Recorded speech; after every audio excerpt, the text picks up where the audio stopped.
DJ सूरज रतिकर कौबाटी।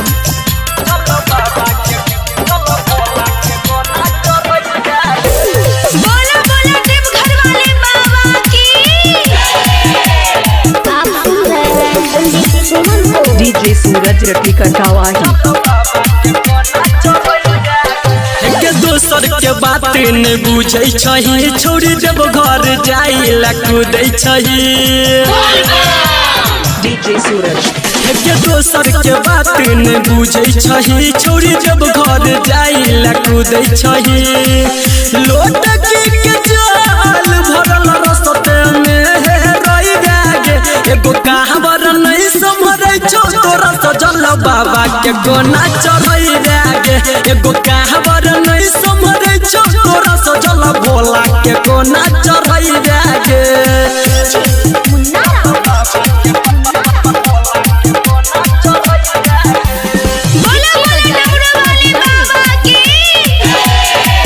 DJ सूरज रतिकर कौबाटी। करे छो कंकर तो चलल न जाय छो, एको डेग आगे तोरा बढ़ल न जाय छो।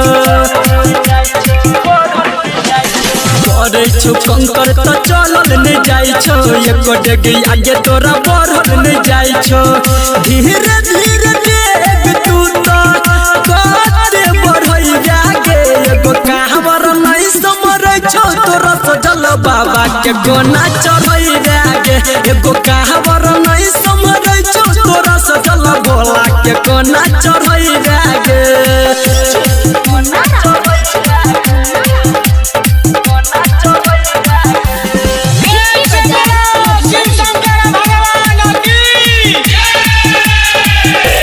संदीप सुमन तोरा देतो कत साथ गे, अभियो छो बाकी चलल भेल ने बाट गे।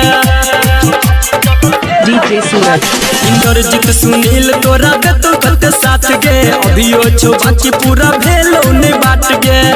राइटर विकेश कहबो ना बाबा के मनई गागे, एगो कहावर नहीं समझै छो तोरा सजल बाबा के गोना चढ़ै जागे। एगो कहावर नहीं समझै छो तोरा सजल भोला के गोना चढ़ै जागे। के दोसर के बात न बुझै छही, छोड़ी जब घर जाइला कूदै छही। लोटकी के जाल भरल रसते में रही जागे, एगो कहावर नहीं समझै छो तोरा सजल बाबा के गोना चढ़ै जागे। एगो कहावर नहीं समझै छो तोरा सजल भोला के गोना चढ़ै जागे। डीजे सूरज रतिकर कौबाटी।